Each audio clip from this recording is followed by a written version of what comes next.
जागरूक वसईमध्ये आपणा सर्वांचं स्वागत आहे। शेगावचे गजानन महाराज यांचा प्रकट दिन सोहळा महाराष्ट्रात विविध ठिकाणी मोठ्या उत्साहात साजरा करण्यात येतो।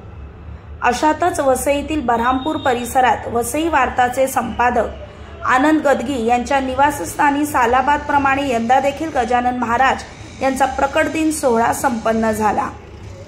सन 1972 पासून गजानन भजनी मंडळाच्या सर्व सदस्यांच्या अविरत सहकार्याने हा प्रकट दिन सोहळा उत्साहात साजरा केला जातो। गदगी यांच्या मातोश्री स्वर्गीय सुनंदा गदगी यांनी त्यांच्या भजन मंडळाच्या सहकार्याने मागील 50 वर्षांपासून त्यांच्या निवासस्थानी गजानन महाराजांना विराजमान करत आहेत।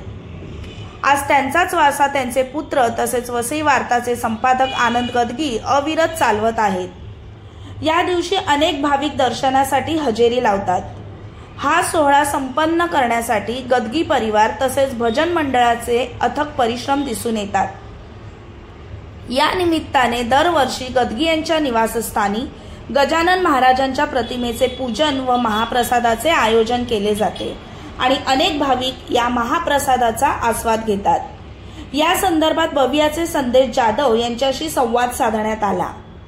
स्वर्गीय सुनंदा गदगी यांच्यामुळेच दरवर्षी गजानन महाराजांच्या प्रकट दिनानिमित्त गजानन महाराजांचे दर्शन घडते अशी प्रतिक्रिया त्यांनी यावेळी व्यक्त केली व भजन मंडळाच्या महिलांनी मंगळागौर भजन असे कार्यक्रम करून आजही सुनंदा गदगी यांचा वारसा जपला आहे याबद्दल भजनी महिलांचे कौतुक केले।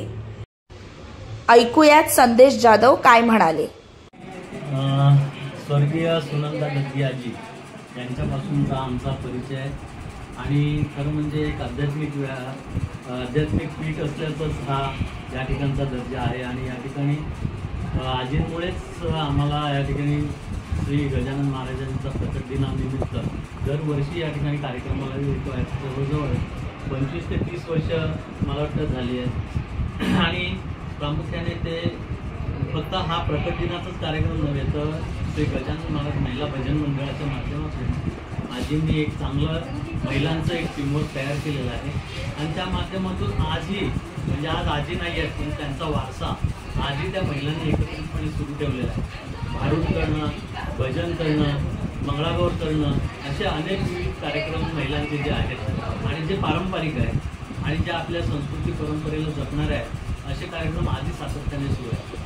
आणि मला वाटतं मी या ठिकाणी सर्वप्रथम गजानन महाराजांच्या मूर्तीचं दर्शन या ठिकाणी घेतलं आणि नंतर अनेक वेळा मला शेगावला जाण्याची आम्हाला लाभ मिळाला आणि त्या ठिकाणी महाराजांचं दर्शन घेण्याची सुद्धा इच्छा प्रकट झाली। त्याचं मूळ स्थान मला वाटतं हेच असावं। धन्यवाद। चॅनलला लाईक शेअर सबस्क्राईब जरूर करा।